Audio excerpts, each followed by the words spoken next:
All right. So it's come to my attention that in recent UFC history, there's been a fair few robberies that have been completely unacceptable. Dana White, all right. Now I know it's not completely his fault. It's not completely his fault, guys. The judges don't have money on the fights, of course, right? No one is making that accusation. I'm not making that accusation. But in UFC, there's definitely been robberies. Everyone's seen it where you thought a fighter won and the fighter didn't win.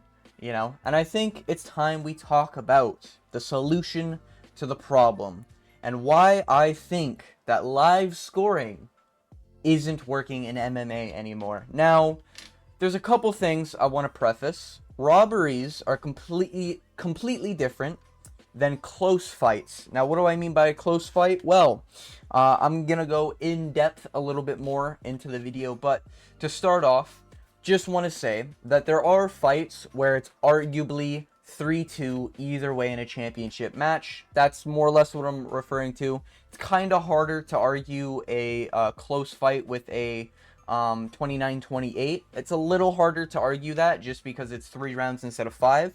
But I do think, like, let's say, a fighter has 3 minutes of control time, but he landed 0 strikes, and then the other fighter opened a cut, and he had, like 2 or 3 significant strikes, in that round. You could argue it could go both ways in that round. Now, in my personal opinion, there are certain things that are completely different to a robbery, where a robbery is it's clear that X fighter beat Y fighter in that round because either he outlanded him, outdamaged him, outcontrol timed him, and out took down him, basically.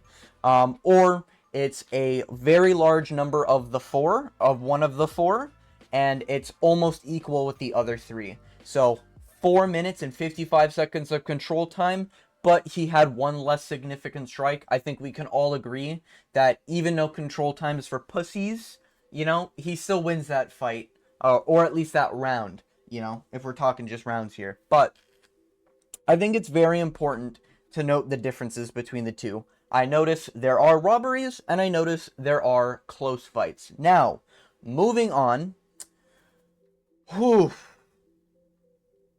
I think that in order for robberies to really be fixed, I think the scoring needs to be handled a little bit more under a microscope. Now, what do I mean by that? Well, I truly believe that the first way we can get rid of the scoring problem would most likely be to, after the fight is finished, allow the judges to give them like 5, 10, 15, 20, whatever the required, give them like a capped out, amount of time to review their scorecards and go with a camera crew or go with someone dedicated to producing highlights of what's going on. Of course, they need highlights anyways, just in general. So I think it makes sense if the highlight crew showed the judges, like, oh, to answer all the questions you would normally ask. How many strikes did he actually land? Well, they recorded, this fighter X ended up getting 55 strikes, and fighter Y ended up getting 43 strikes.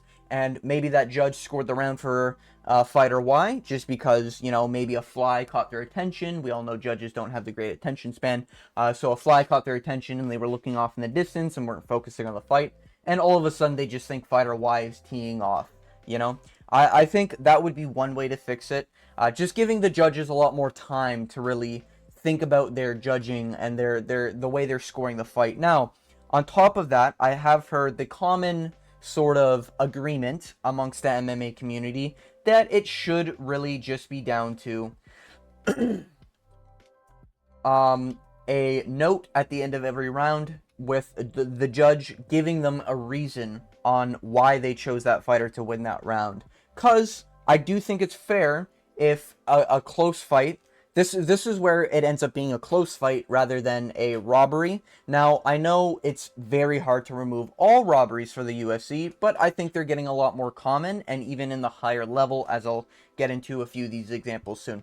But my overall fix would be to, or sorry, the common fix that a lot of the community seems to agree upon is if a judge would just give a slight note at the end of every round on why he picked X fighter winning that round. I think that's fair. I think that's pretty, understandable. At least if if the judge said landed more strikes, or even simple stuff like had 4 takedowns, other fighter had 0, sort of thing. At least you could understand why the judges could have got the scorecard wrong.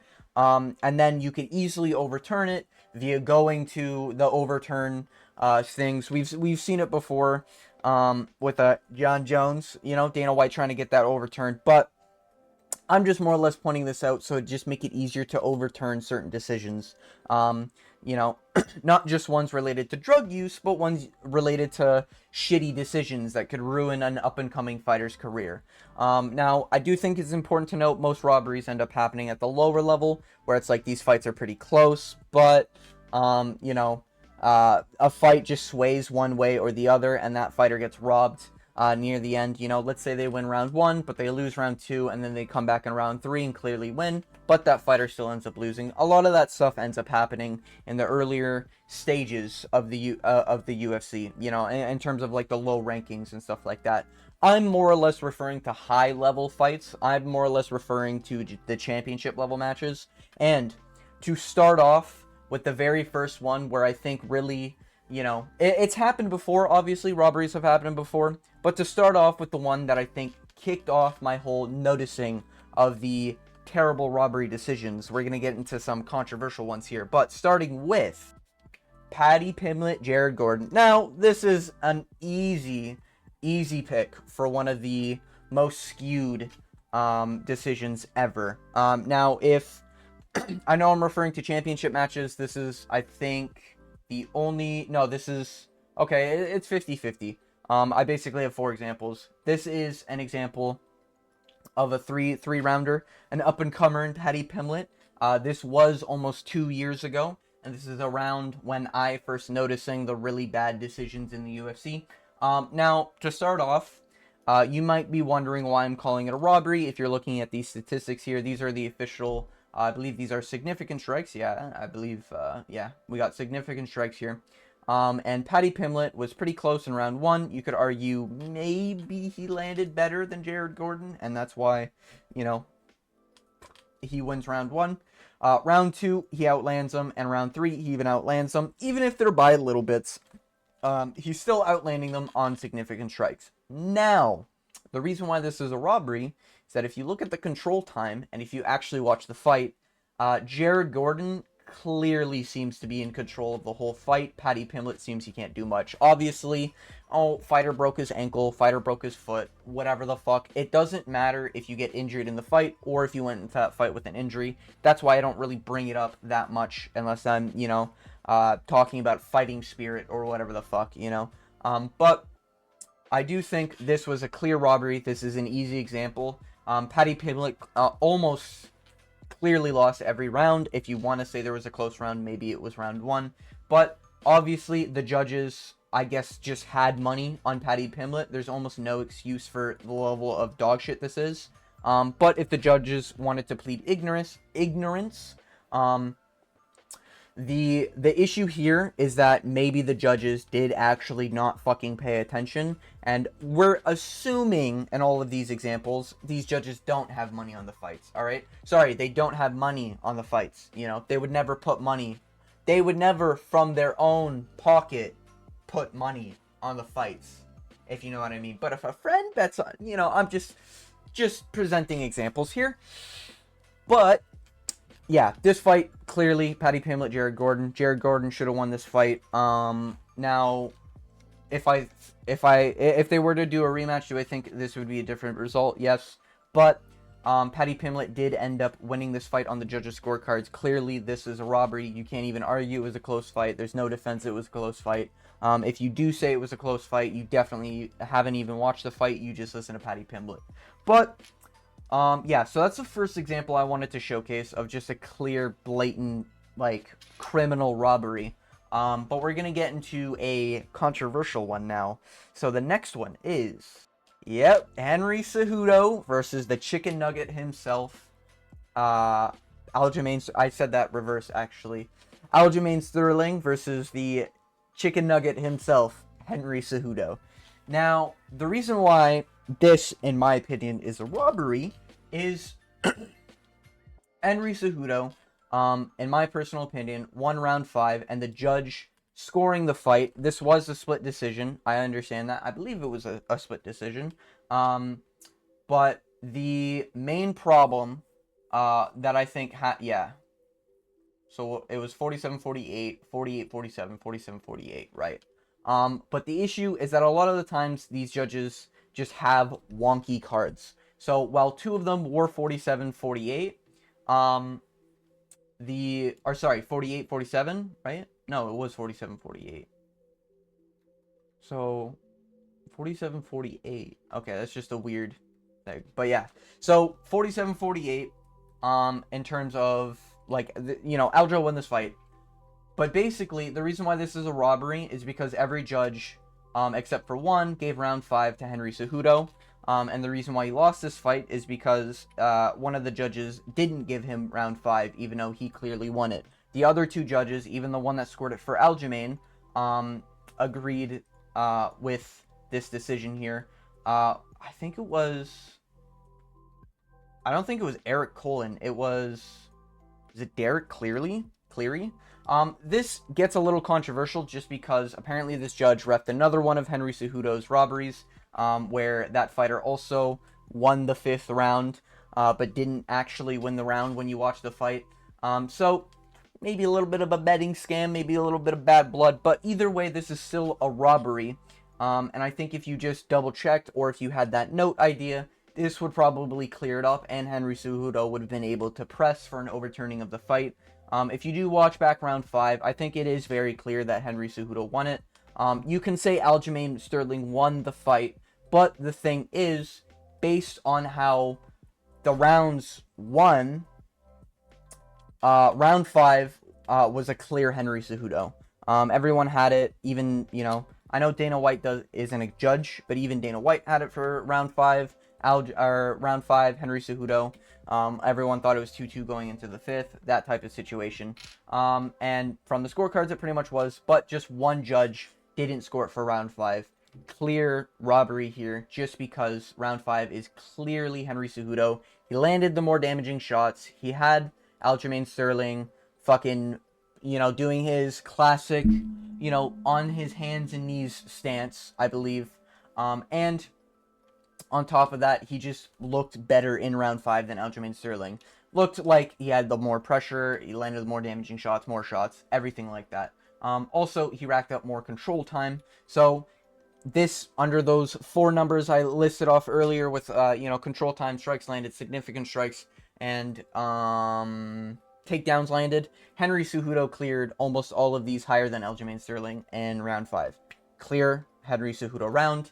Now, if you want to say Aljamain won the other rounds, I believe it was round 2 that was Henry Cejudo's, right? Yeah, it was definitely round 2 that was Henry Cejudo's. And then I think round 3, 1, and 4 would be Aljo's, right? So, if you want to say Aljo won round 1, 3, and 4, that's fine. You can have that opinion that he won, but the judge who scored it for round 5 for Aljo is just factually incorrect. He just had a mixed match of scorecard here. But yeah, that's my whole point with this. Aljo versus Henry Cejudo. I think round 5 was a clear robbery. And, I'm not defending Henry Cejudo for being a great fighter. I actually do think he's washed, he's old, and he's shit. And Merab would have been the champion off of beating Henry Cejudo right now. And we would have had O'Malley versus Merab, where O'Malley's the challenger. Perhaps that would have been, a different timeline, an alternate timeline. But, that's my personal opinion. Moving on, the next one is my good buddy, Jairzinho Rozenstruik. Now, why am I bringing up Rozenstruik? Well, he recently was in a 3-round fight with Tai Tuivasa. Now, this judge, I must preface, this is an extreme take. This fight was clear Rozenstruik, 30-27. If not, if you want to be generous, give Tai Tuivasa 1 round. This was in Australia. Tai Tuivasa's from Australia. I think it's Perth. I could be wrong. It's somewhere in Australia, I think. Now, the thing with Rozenstruik Tai Tuivasa is that it was a split decision where Rozenstruik outclassed Tai Tuivasa absolutely everywhere, landed more damaging blows, outstruck him. He just did better. Am I saying it's the most entertaining fight and fucking Rozenstruik was teeing off? Not really. Heavyweight fights, we all know, not that great. But I will say, Rozenstruik nearly got robbed because one of the refs was absolutely brain dead. Now that ref will probably never ref again, as he got fired that night. That's why I'm saying this is an extreme. However, if he were to write his notes, like let's say, hypothetical universe, they give Tai Tuivasa the decision here because the judges totally didn't have money on the fight, they would at least have to explain themselves in terms of, well, Tai Tuivasa won because he outlanded him or something, right? Or Tai Tuivasa landed more significant strikes. Something they thought happened in the round when you look at the stats again and you try to overturn if Rozenstruik wanted to fight, it would be an easy, well, the ref is clearly wrong, and if you look back at the tape, Rozenstruik clearly outlanded him statistically speaking, right? So you would be in favor of getting Rozenstruik that loss overturned to a win. I think it's fair this way, and I think that would carry on like the heavyweight division. Cut Tai Tuivasa. So that bum doesn't even train anymore. Just saying. I actually was a Tai Tuivasa fan, and if you really wanna, think I'm biased and I hate Tai Tuivasa, I was arguing for a while with a few of my buddies.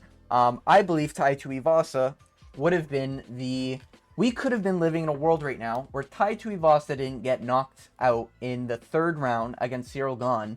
He would have fought John Jones instead of Cyril Gane, because that's who Cyril Gane got the title shot off of. Now, I don't know about you, but that aged fucking poorly as shit. That shit aged like spoiled milk, alright?